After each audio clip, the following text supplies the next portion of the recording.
AP skill development కేసులో CID charge sheet దాఖలు చేసింది. ఇందులో చంద్రబాబుని A1 గా పేర్కొంది. A2 గా అచ్చెన్నాయుడు, A3 గా గంటా సుబ్బారావు, A4 గా మాజీ ఐఏఎస్ అధికారి లక్ష్మీనారాయణ పేర్లను ఛార్జ్ షీట్లో చేర్చింది. ఇప్పటికే ఫైబర్ నెట్ అసైన్డ్ భూముల కేసుల్లోనూ ఏపీ సిఐడి ఛార్జ్ షీట్ అయితే దాఖలు చేసింది. టీడీపీ ప్రభుత్వ హయాంలో స్కిల్ డెవలప్మెంట్ పేరుతో షెల్ కంపెనీల ద్వారా 241 కోట్ల కుంభకోణం జరిగినట్లుగా ఆరోపణలు వచ్చాయి.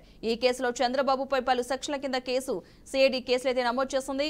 ఇక ఇదే కేసులో దాదాపు 2 నెలలు చంద్రబాబు రాజమండ్రి సెంట్రల్ జైల్లో కూడా గడిపారు. గత ఏడాది అక్టోబర్లో బెయిల్పై విడుదలయ్యారు.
ఏపీ స్కిల్ డెవలప్మెంట్ కేసులో సిఐడి ఛార్జ్ షీట్ అయితే దాఖలు చేసింది. ఇందులో చంద్రబాబుని A2 గా పేర్కొంది. A2 గా అచ్చెన్నాయుడు, A3 గా గంటా సుబ్బారావు, A4 గా మాజీ ఐఏఎస్ అధికారి లక్ష్మీనారాయణ పేర్లనైతే ఛార్జ్ షీట్ లో చేర్చినట్టుగా తెలుస్తోంది. ఇప్పటికే ఫైబర్ నెట్ అసైన్డ్ భూముల కేసులను కూడా ఏపీ సిఐడి ఛార్జ్ షీట్ అయితే దాఖలు చేసింది. టీడీపీ ప్రభుత్వ హయాంలో స్కిల్ డెవలప్మెంట్ పేరుతో షెల్ కంపెనీల ద్వారా 241 కోట్ల కుంభకోణం జరిగినట్లయితే ఆరోపణలు వచ్చాయి. ఈ కేసులో చంద్రబాబుపై పలు సెక్షన్ల కింద కేసు కూడా సిఐడి నమోదు చేసింది. ఈ కేసులో దాదాపు 2 నెలలు చంద్రబాబు రాజమండ్రి సెంట్రల్ జైల్లో కూడా గడపడం జరిగింది. గత ఏడాది అక్టోబర్లో బెయిల్పై విడుదలయ్యారు. మొత్తంగా ఇదే అంశానికి సంబంధించిన పూర్తి సమాచారాన్ని మా ప్రతినిధి ఏడుకొండలు లైవ్ లో అందిస్తారు. ఏడుకొండలు చెప్పండి, సిఐడి ఛార్జ్ షీట్ దాఖలు చేసినట్టుగా తెలుస్తోంది, అప్డేట్స్ ఏంటి?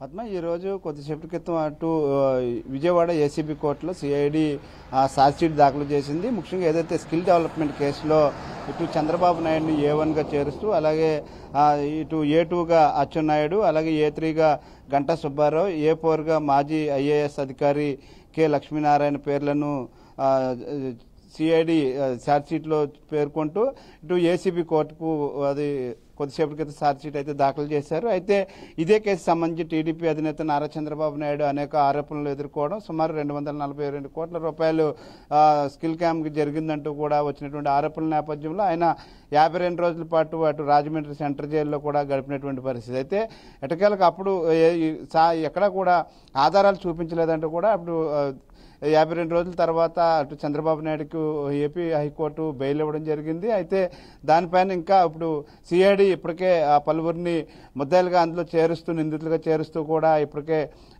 కొన్ని పేర్లను అయితే పొందుపరిచింది. అయితే మొత్తం మీద ఈ రోజు ఛార్జ్ షీట్ అయితే దాఖలు చేసింది. అయితే దీనికి సంబంధించి ఇప్పటికే ఇటు టీడీపీ శ్రేణులు అయితే తీవ్ర స్థాయిలో మండిపడుతున్నారు. ఎటువంటి ఆధారాలు లేనటువంటి ఒక కేసును చంద్రబాబు నాయుడు మీద, అలాగే అచ్చెన్నాయుడు తదితరుల మీద ఆరోపిస్తూ కూడా కావాలని ఉద్దేశపూర్వకంగా చంద్రబాబు నాయుడును ఇందులో బలిపశం చేశారని, అలాగే ఇప్పుడు ఏదైతే A1 గా చేర్చారని ఛార్జ్ షీట్ చేసినప్పటికీ కూడా సరైన ఆధారాలు లేకుండా కక్షపూరితంగా ఏపీ ప్రభుత్వం ఏదైతే ఆడిస్తుందో దానికి సిఐడి కూడా తలలు ఊపుతుందంటూ కూడా ఇప్పుడు తీవ్రస్థాయిలో మరొకసారి మండిపడుతున్నారు. అయితే ఈరోజు ఏసీబీ కోర్టులో ఈ సిఐడి దాఖలు చేసినటువంటి ఛార్జ్ షీట్కి సంబంధించి ఇప్పుడు విచారణ అయితే మొత్తం కొనసాగుతుంది. ప్రస్తుతానికి ఈ కేసుకు సంబంధించి ఇంకా లోతైనటువంటి దర్యాప్తు చేయాలని, గతంలో కూడా ఈయనకి ఏదైతే ఇచ్చినటువంటి బెయిల్ కూడా రద్దు చేయాలంటూ అటు సిఐడి సుప్రీంకోర్టు కూడా వెళ్ళింది. అయితే ప్రస్తుతానికి ఎక్కడా కూడా ఈ సిఐడికి అనుకూలంగా తీర్పు రాకపోవడంతో ప్రస్తుతానికి చంద్రబాబు నాయుడు అయితే మాత్రం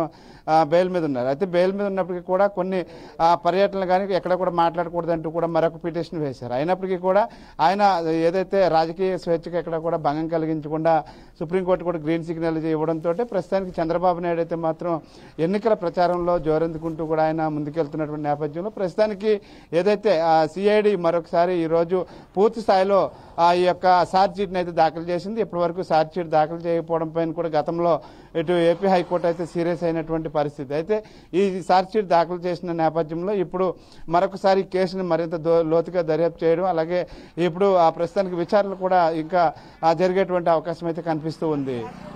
రైట్, థ్యాంక్ యూ ఏడుకొండలు.